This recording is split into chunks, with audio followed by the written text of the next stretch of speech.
Welcome to Carrying Wayward, a supernatural podcast for fans who aren't ready to let go and newcomers to the series who are ready to jump in. I'm Marie Vigourou. And I'm Drew Schulman. In this episode, we're diving into Supernatural Season 3, Episode 7, Fresh Blood. Let's get this show on the road.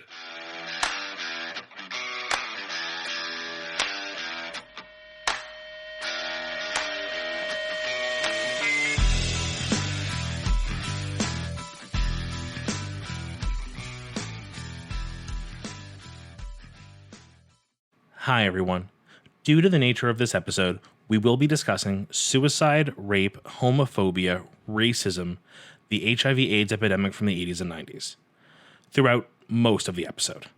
If that's not something you want to hear or discuss, you can skip this episode, either for now or entirely. We don't mind. We just want you to feel safe and take care of yourselves. Thank you. Well, I don't know about you, but I'd surely feel the weight of the world on my shoulders after this episode. I apparently have this issue where occasionally I try to be smart and watch an episode while I'm at work, and I keep picking episodes that are devastating to do that in. Like, I think we need a new, system where, before an episode, you can be like, this is work safe or not. I told you that this was a heavy episode. I take no responsibility for this. Even, watching it, I'm like, I get it, this is heavy. Yeah, this is, Gordon's story. And then, the last bloody scene, I did, but I didn't trust me. That's the problem. I overcompensated. Would you like to trust yourself with the recap? Count me down. 3, 2, 1, go. We start in the middle of a vampire hunt, which seems to go really easy, despite the fact that Dean's a little too close to comfort, if we put it. They eventually catch the vampire, start giving her the usual, where's your nest? What's going on?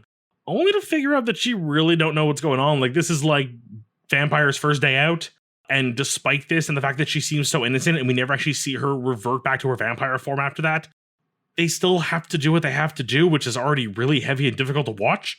We then find out that, of course, Gordon's in town with his new best friend, Jesus Joe, and they're going to try to kill Sam because Sam's the Antichrist, which I think is the first time they've actually said that out loud in the series. We'll discuss that later.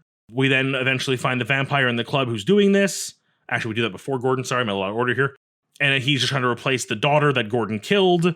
And then he turns Gordon in some kind of vengeance move, which is traumatic in its own way, despite Gordon's history.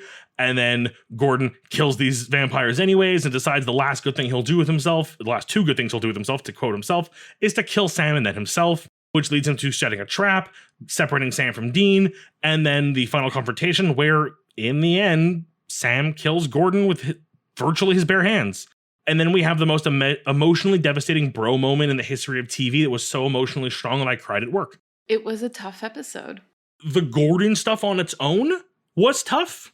Having that final moment. How about we go through the long game? Give me the important things to stick with before we hop into story time. We finally find out that Gordon dies. That is the end of his run with Supernatural. We also find out a lot more about what I will call baby vamps, as I would borrow from True Blood.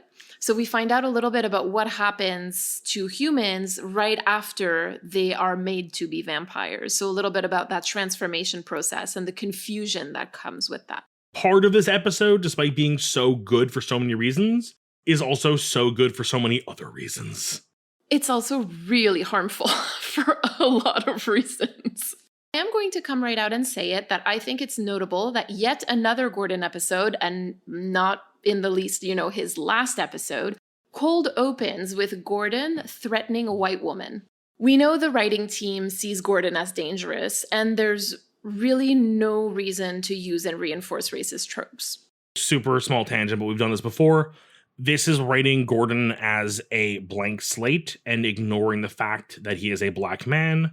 Because if you put a white person in these roles, you're able to have the vampire thing be the core thing. Because he's a black man, there is constantly this shadow of racism over everything he does. And the fact that the team is not responsible with this is just a huge failing. Well, it's also present all the time because the show sort of refuses to acknowledge it, right? There's a complete refusal to tackle head on the topic of racism. I think this is a case of you're trying to just not touch it with a 10-foot pole, and you're, by not touching it, making it worse. In that same scene, which is when Gordon is threatening Bella in order to find out about where Sam and Dean are, Bella tells him to shoot her. And she doesn't seem afraid to die in the same way that she was in the last episode. And so I'd like for us to remember that. I didn't even really think about that. I caught her being, I think cocky is the right word, but in a very positive way, if I could say it. I'm sure there's a better word for that. Confident, perhaps? Why couldn't I think of the word confident? I don't know, but that happens. That's okay. I like cocky for her. It works. Even in confidence, there's a bit of cockiness to it. There's like, I know I can get away with this, with the like, I don't know I can get away with this, but I'm going to try anyways because I know I'm that good. It's a little bit of the Dean coming through there. Love it for her. Shall we head to story time? This week, we meet the brothers in the middle of a vampire hunt, like you said. Dean is being particularly reckless, basically offering himself up as bait to Lucy, who is played by Mercedes McNabb, who played Harmony in Buffy. It took me so long to put that together, and I didn't want to look it up, and it was like a day later, I was like, Harmony! Not the last time that we'll see Buffy alumni. The episode starts really early in establishing a link between vampires, lust, and Dean. So Dean, again, offers himself up as bait, which he has done in previous vampire episodes. I'm thinking particularly about Dead Man's Blood. And Lucy tries to bite his neck.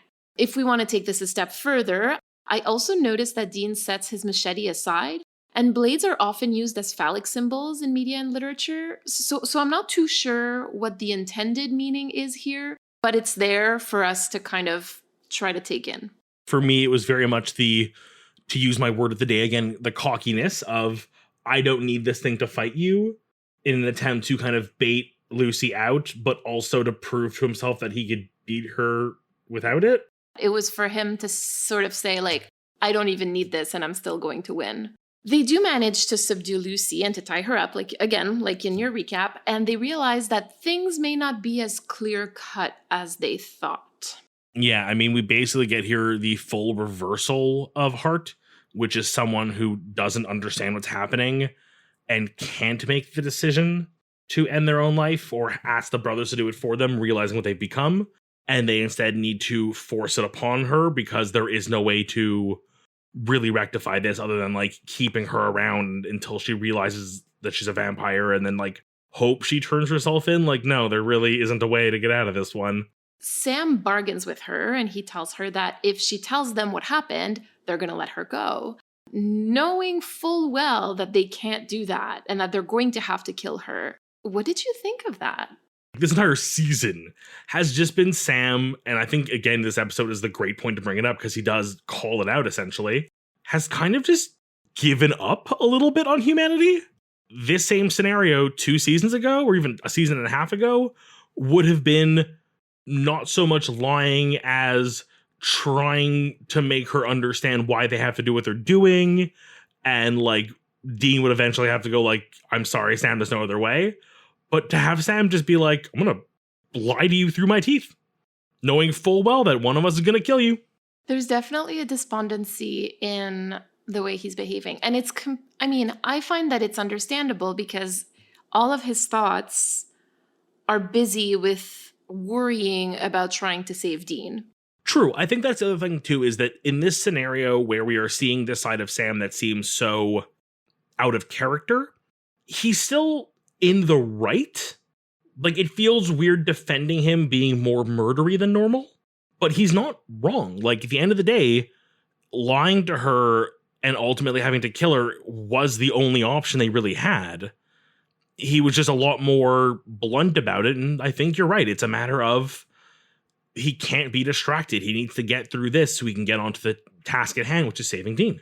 I'm not entirely sure that I would say that he was in the right necessarily, but I definitely understand why he did what he did. He believes he's in the right. He's not just killing someone because they may be evil. He's like, I have a vampire in front of me. I have to kill it. There's no gray area to me here. But there you go. Like, he's simplifying a lot of things into black and white instead of looking at all of the shades of gray that he used to in previous seasons. And I don't think that that's out of character. I think that that's where he is at the moment. But like, if we compare it to like where he was before, of course, it seems like it's, not Sam. But this is Sam now.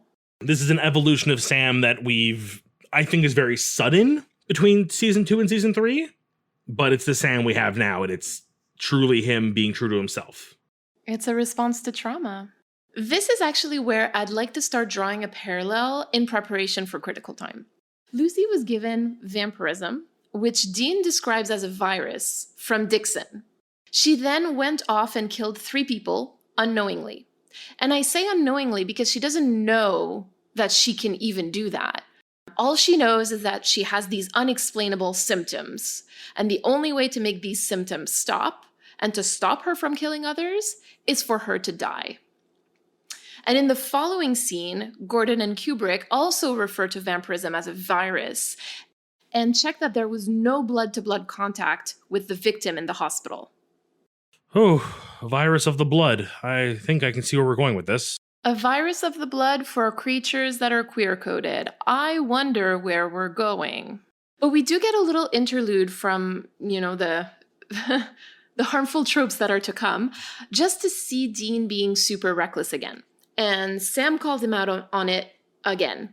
At first I thought it was about I'm gonna die anyway, what's the difference between now and a few months? But then I realized that maybe it has more to do with not being able to handle the countdown anymore. Just wanting it to be over so that he doesn't have the threat looming over his head anymore. Oh, and that makes so much sense. I mean, to have something haunting you, to have basically a date in the calendar where you're expiring, that's enough to drive most sane people, into hysterics, into delirium, into not knowing what to do next. I mean, the fact that he's still doing what he does because he feels he has to for Sam is the only reason he's probably still doing this. What did you make of the conversation with Bella?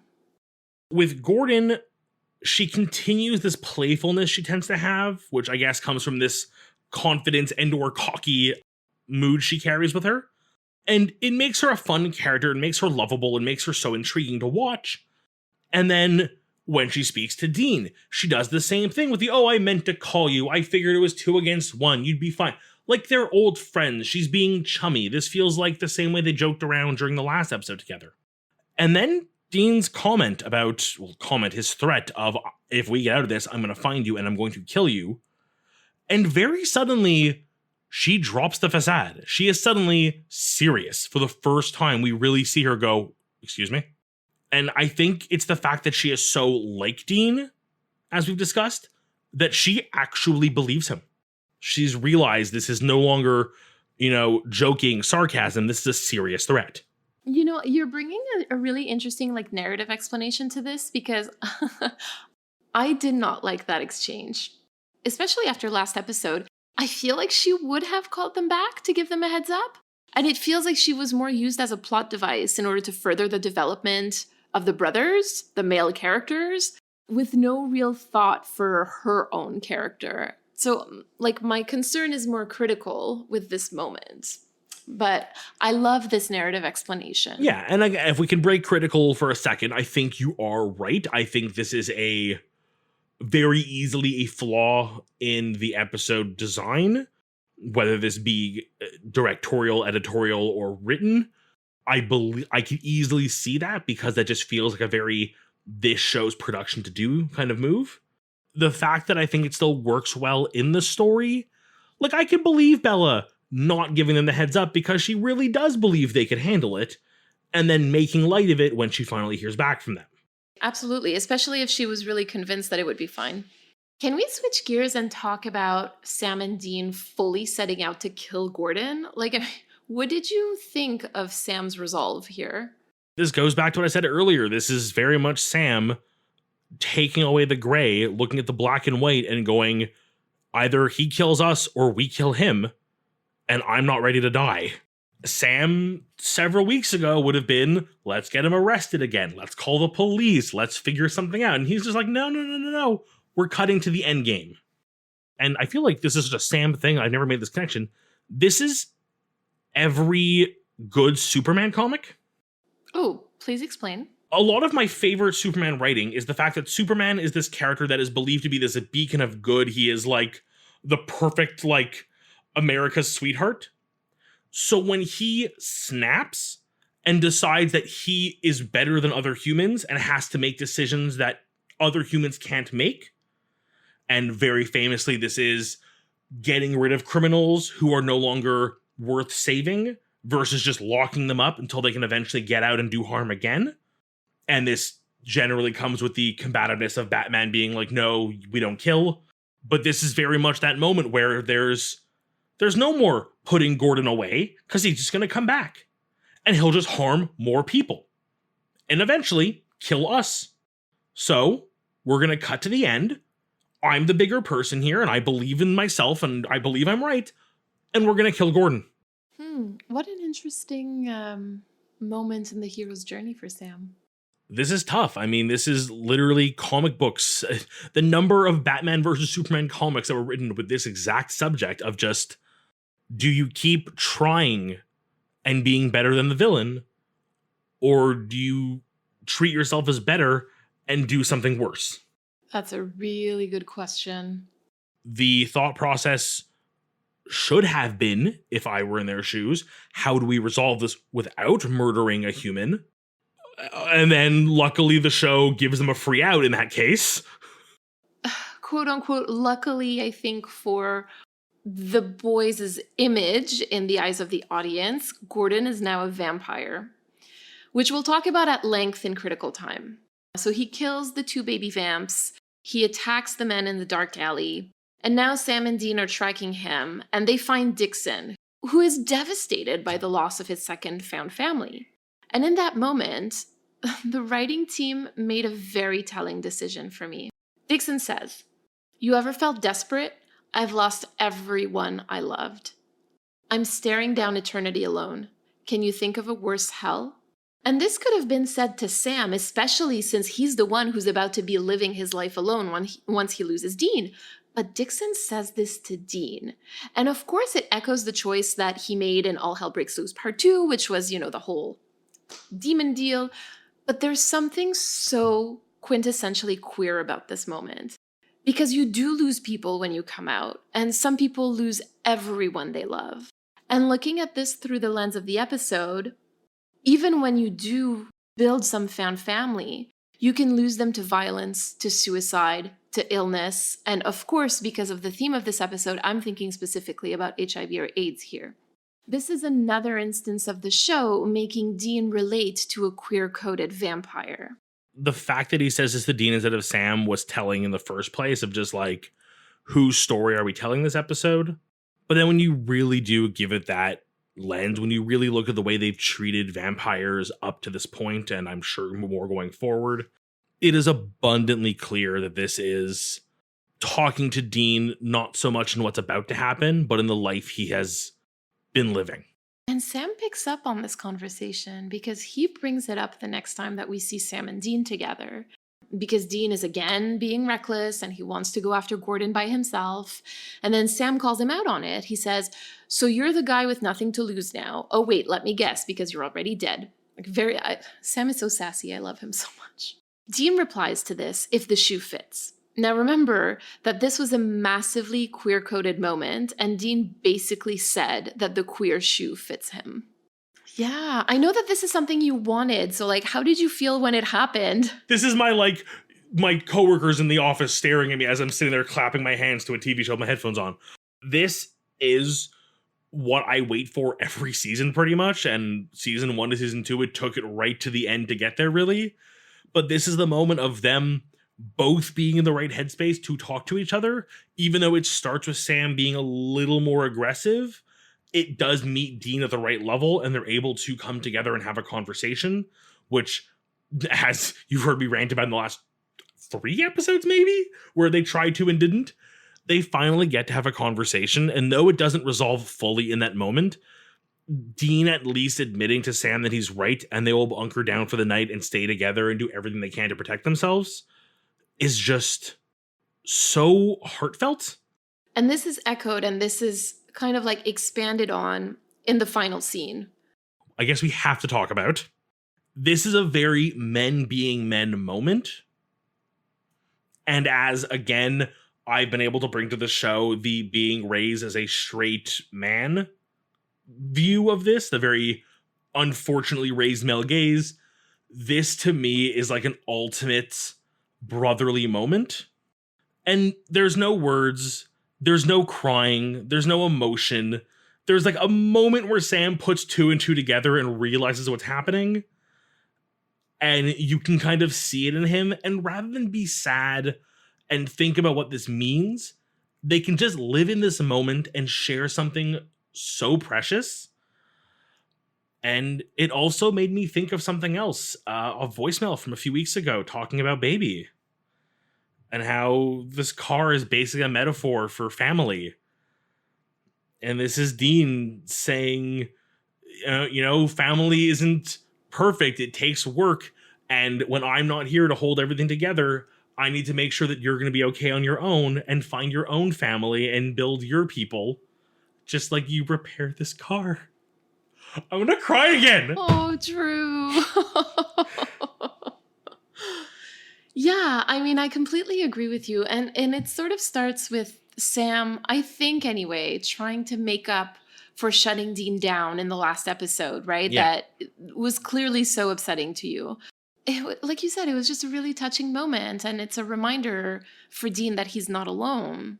I will say, because I am the official party pooper on this podcast, I have mixed feelings about Sam asking Dean to drop the act and be his brother again. Because I feel like that's again asking Dean to center Sam instead of centering Dean. At the same time, okay, because they're mixed feelings, at the same time, I think that when someone's experiencing suicidal ideation, it's important to remember that they're needed here. It's important for them to remember that they're needed here. And Sam is doing that for Dean in this moment. So it's really bittersweet for me. But again, very touching, very cathartic moment. And I enjoyed it. I think bittersweet's the perfect word for it. You're right. It's very... I feel both ways on that one now that you've said it, and I don't know where to land, and I'm okay with that being kind of in flux. There you go. I feel like that's totally fine because, at the end of the day,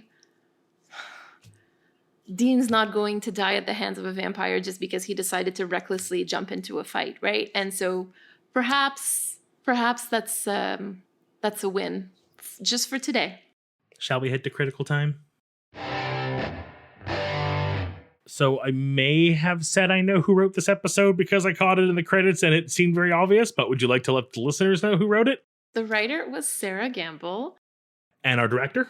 The director was Kim Manners. They've done a lot together. I feel like they're a pretty continuous duo, these two. They're two people who are regulars as part of the crew. In this vampire-themed episode, would you like to give us a little bit of lore about vampires? To try to do a vampire lore segment would take the rest of our living lives and probably a bit of our afterlives. There's too much. So I figured I'd take one small, fun little thing about vampires and make that today's lore segment. And that will be How to Kill a Vampire 101. Sorry, how to deter a vampire in this case, actually. So I'm going to start with the classic garlic. I believe everyone knows the classic garlic wards off vampires. I feel like very few people know where that comes from. This actually does have roots in the real world because, unfortunately, throughout Europe, there was a pretty bad case of rabies around the 1720s. Not just many animals, but many people had rabies as well. And rabies is often linked to vampirism because a lot of the symptoms of rabies, this kind of erratic behavior, there's actually apparently even with it, because you have a heightened sense of heightened senses, essentially, there's a aversion to sunlight because it's too bright. So there's actually a lot of these ties. And these people tended to go almost like a feral dog, foaming at the mouth and biting people. And, the foaming from that actually was very bloody also because they ended up biting their own tongues. A lot of the imagery of vampires kind of ties to rabies in a weirdly creepy way. All of this to say, it came with heightened senses. And a very strong sense we all already have is our sense of smell. So having that heightened to an nth level and then being presented with something that is already pretty strong would actually often cause someone with rabies to be repelled. And this was garlic. So in a time when people were actually worried and being attacked by these rabid, either people or animals, garlic was used to ward them off. And this eventually bled into the legend of the vampire. Next, again, going with the classics, the stake through the heart. This one's almost worse than the legend, because the legend really is just like, you drive a wooden stake through a vampire's heart, it kills them. Okay, I mean, you drive a wooden stake through most things' hearts, you're gonna kill it, there isn't much there to it. But the specific reason why it was tied to vampires was a belief that people, or specifically the dead, were leaving their graves at night to harass and attack family, and they needed to find a way to keep them in the grave. So a wooden stake hammered through you into the ground was pretty good at that. There is a lot of legends about the dead returning to haunt their own families that actually ties to tuberculosis of all things. Lastly, this legend came up, and I will say I've never heard this one before, but apparently it's a thing. And again, Europe, specifically the 1500s, you could stop a vampire by placing a brick in between its teeth.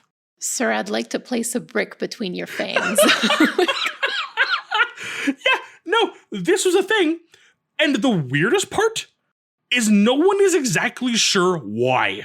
But bodies were exhumed and found to have bricks placed in the mouth, basically caught between the two canines.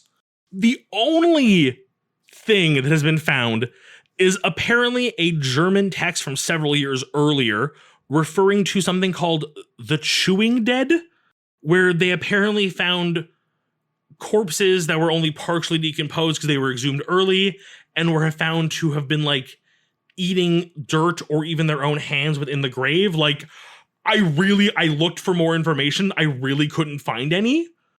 So I'm not sure if this was just a weird, like, maybe something underground, like an animal was doing it and they blamed it on the corpse itself. But this then led to the idea of the corpses reanimating and eating other corpses. So the brick stopped that because, well, it's a brick in your mouth. Yes, that would certainly do the job in making sure that you're not biting. So there is your vampire lore. So keep your garlic close for vampires or people with rabies. If you're worried about your dead, stake them to the bottom of their grave so they can't get out. If you're really worried about a corpse eating another corpse, just stick a brick in its mouth. Thank you. I needed that. Do you have any critical thoughts about this episode that are a little more serious? I have many critical thoughts about this episode that are very serious.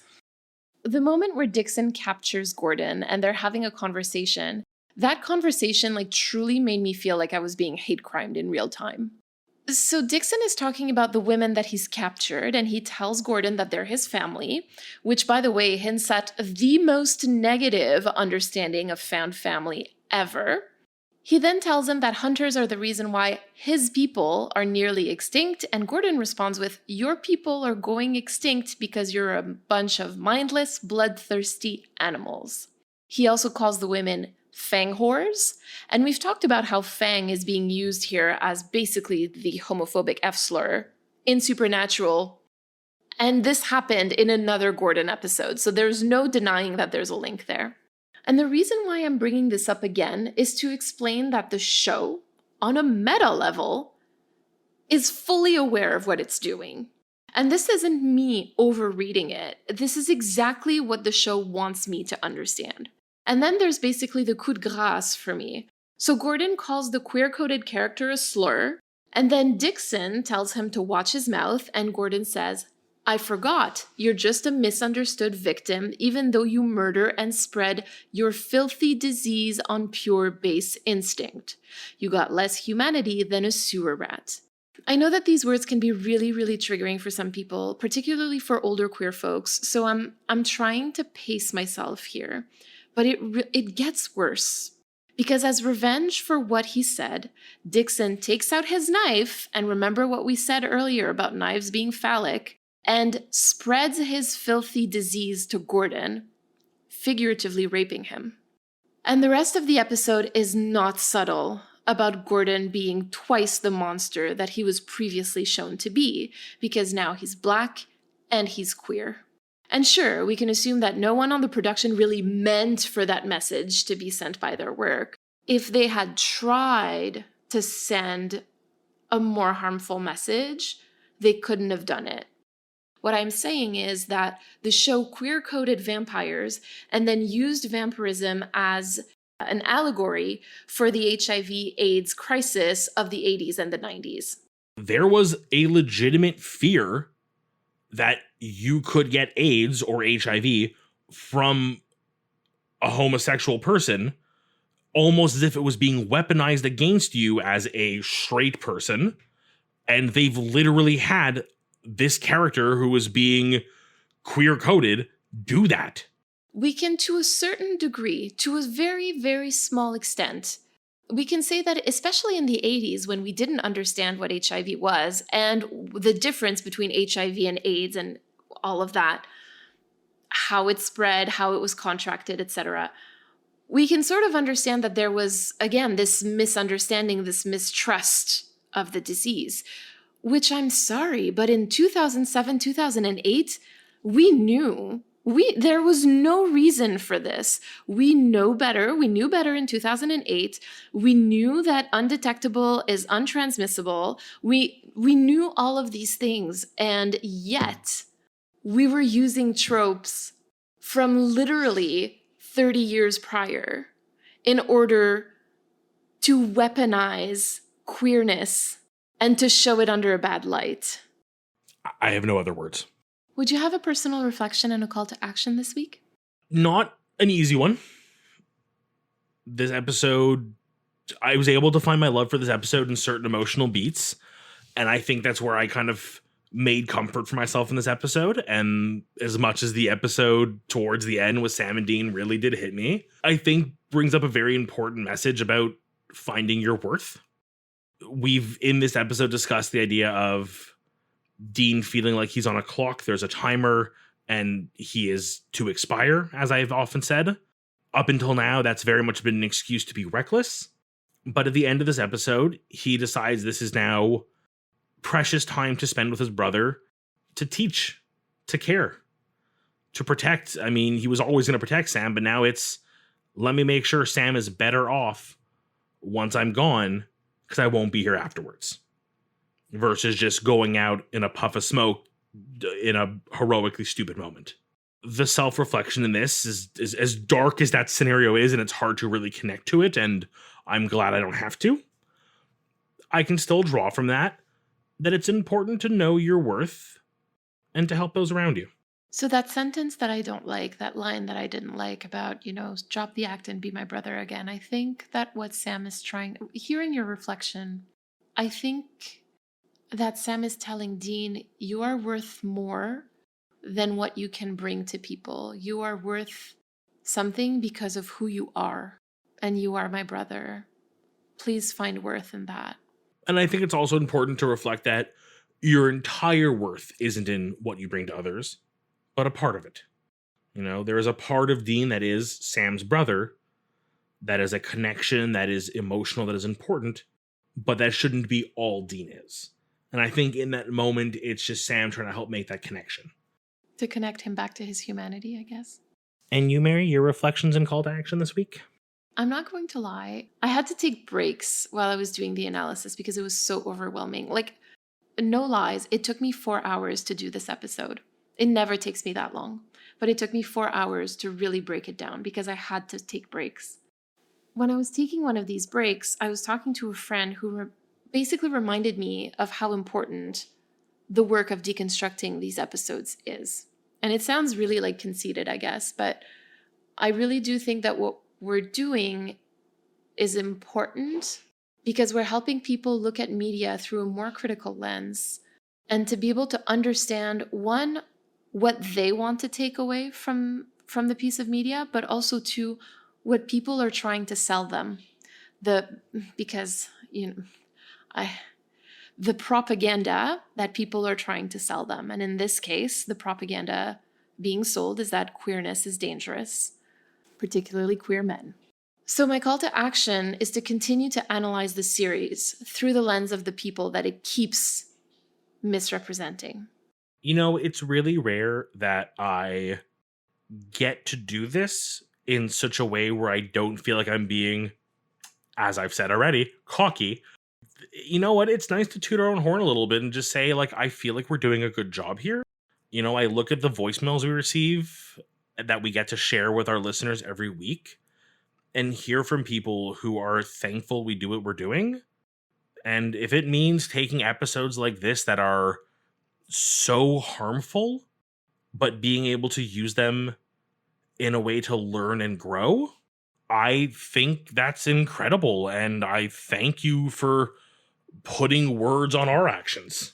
Shall we go and listen to what our community has to say this week? I can't wait.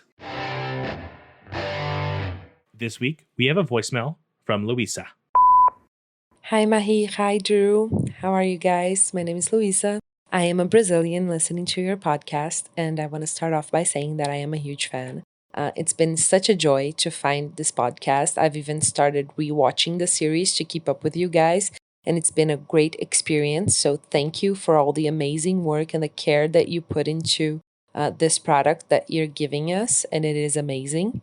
And I'm here today to talk a little bit about something you guys said discussing the episode 2.11 Playthings.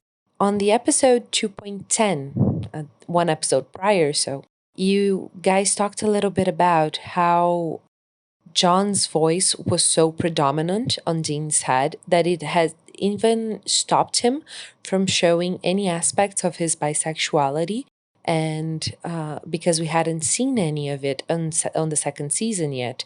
And how much that showed how John would control Dean and define Dean and make Dean repress parts of himself.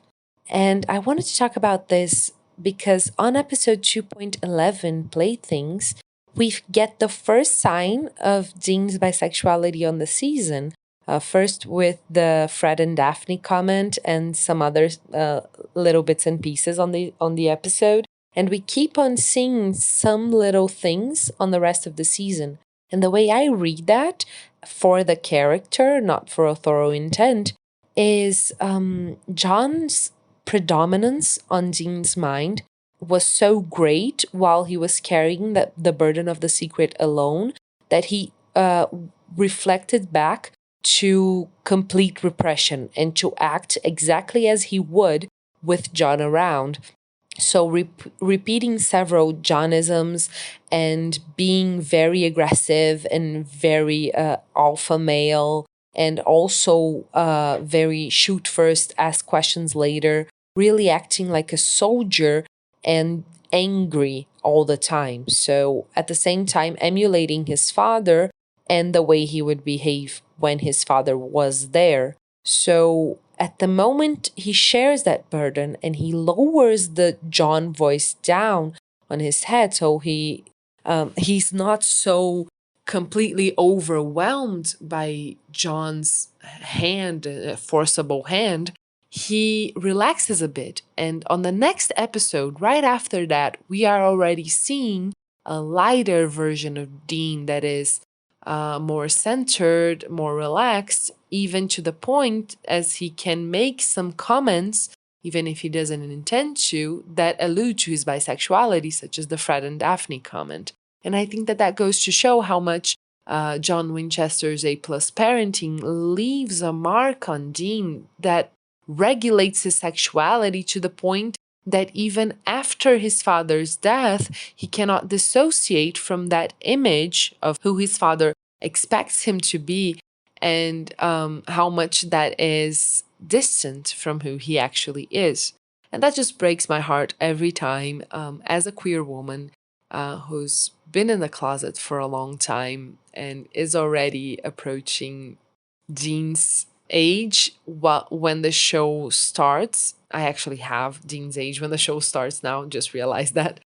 It is very hard to watch that and to see how much pain that can bring to a person to live with the knowledge that someone that you love, that you respect, and that you need in your life would not accept you, and to understand that even after they have passed, this still in some way feels like a violation of that memory, even if that memory is one of violence, is a very difficult feeling to push away and to solve until you understand that there is nothing wrong with you, even though that person could never understand that.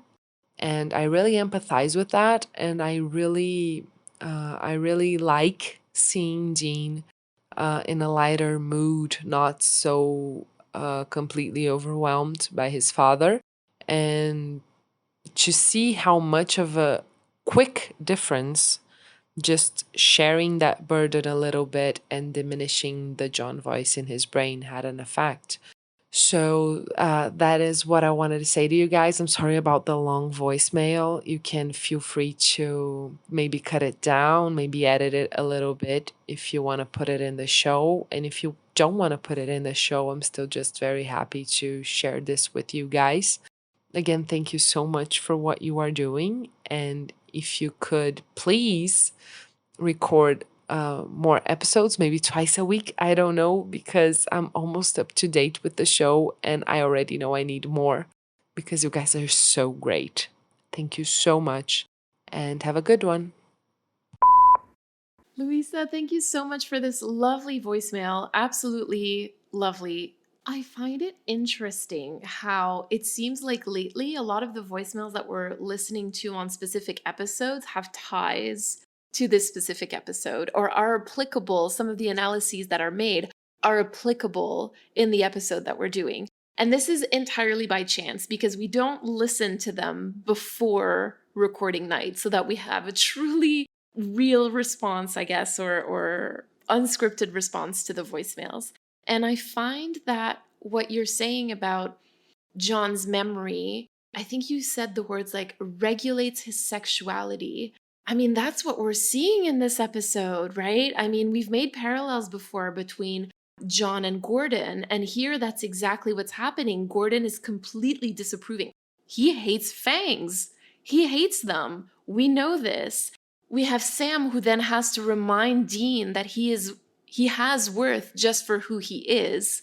Only then does Dean become a little bit less suicidal, basically, if we're going to use words that truly describe his state of mind. I absolutely agree with you. Thank you so much for sharing your thoughts with us. We really, really appreciate it. And by the way, no excuses about your accent. You speak beautifully. Thank you so much for sharing this with us. A phenomenal voicemail. And again, I will also compliment the accent. I love listening to people speak with accents. I could just like melts me a little bit. I don't know what it is. I don't do the whole ASMR thing, but someone with like a fun, like perfect, beautiful accent, like any dialect, just like tell me a story. On the story you did tell in this voicemail, I definitely understand where it's coming from. I definitely see it. I feel like you put it into such good words that it became so apparent. As soon as Dean can get out of his own head, which is kind of where the voice of John lives, we start to see this more fun Dean. And then we start to see little, I don't want to call them slip-ups, but like moments of clarity where the true Dean can shine through. A phenomenal example being the running into Fred and Daphne thing, or just a lot of those little cute moments, even in that episode 11 of season 2.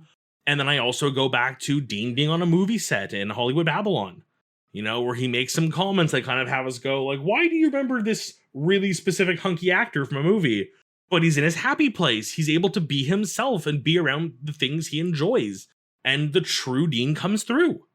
You know, when he's in a place where he can love himself and forget about John for a bit, he can be himself, and that's beautiful. Also, just to clarify, sadly, we won't be able to record episodes twice a week. We just don't have the resources at the moment. We would love to, but it's just not a possibility right now. We have great fun doing this. We enjoy it, and we love to see the impact that it has. So thank you so much for your voicemail, Luisa, and thank you for all of the voicemails that we receive. We really appreciate each and every one of them. I will secretly say I think my favorite part of every recording session is getting to that voicemail. It scares me to know what we're going to come across because sometimes it is like emotionally damaging, and like we've cried at those before, as much as we have some of the episodes, but I feel like every voicemail is just so much fun and so magical that it's so great to hear them all. Would you like to share your Crossroads deal with us this week? Let's go. I wanted to pick a Crossroads deal in this episode that didn't touch the big issues because those were too big. Like, yes, drop all the HIV, like, queer shaming bullshit. Great. There's no episode left. It's no good. The solution is don't do it. This isn't a Crossroads deal. That is just common sense. So I wanted a Crossroads deal. There was one thing in this episode that just hit me the wrong way. Sam litters. At the end of the episode, in that amazingly heartfelt moment, he opens their beers and he flicks the bottle cap onto the side of the highway. That was so unnecessary, Sam. I feel like I read too much into this, and I think it was a moment and it means nothing, but it legitimately left me, like, at the end of the episode being like, really? They had to sour the Sam part of this episode with him littering of all people? Like, Dean? I don't approve, but I get it. Sam? My tallest bean? Littering? I love that we have such high standards for Sam. as high and tall as he is. He can murder a vampire with his bare hands, but littering? Yeah, I draw the line at littering. Like, it almost feels like, for all the stuff we've talked about of Sam, like, changing, like, throughout this season, it almost feels like if this was intentional, it's to prove that he's more like, I don't care anymore, which I don't think is the case. So I think just, like, have him pocket the bottle cap, toss it in the backseat of the car. I mean, anything but litter. That's it. That's all I have. What do you got this week? I completely agree that this is literally just one of those, like, just toss it all out with the bathwater kind of thing. Like, it's unsalvageable. Just trash it. But if I'm allowed to change just one thing, it's again to do with Sam. And it's a really small thing too. Sam didn't have to destroy the phones for Gordon not to track them. We've both worked like in cell phones, activating phones. We used to work together doing that. So we know. We've worked with cell phone carriers. All he needed to do was to just turn them off. Even if he wanted to make extra sure, he could have just removed the SIM card and broken the SIM card at most. There was no need to destroy the phone, Sam. That's such one of those, like, stupid TV movie cliches. Like, people think they have to do this. And you know what, too? I remember watching that scene and being like, really, Sam? You're smarter than that. It just felt very dramatic for absolutely no reason. Like, they could have reused the phones. Like, there was no need for that. Change the SIM card and you're good. Like, you know what? I'm okay with Sam being a little on the murdery side of things, but, like, not smart and littering, I can't do it. Breaks the illusion.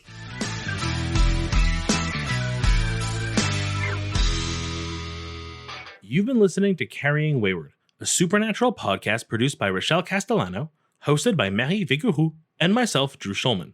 Thank you to our bunker patrons, Katira and Michelle, for their generous support. this week we'd like to thank Louisa for her message. Help us keep the conversation going. You can send us a voice recording at carryingwayward@gmail.com. You can follow us on Twitter, Instagram, TikTok, and YouTube using @carryingwayward, and leave us a rating and a review on Apple Podcasts. And don't forget to join our Patreon for perks and extra content. Our January live event will be decided by our patrons. You can use the link in all our social media bios or go directly to patreon.com/carryingwayward. Until next week. Carry on, our wayward friends.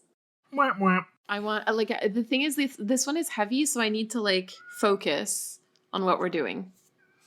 Okay, because I didn't say 8. You didn't say 8? No. I I skipped. didn't know that.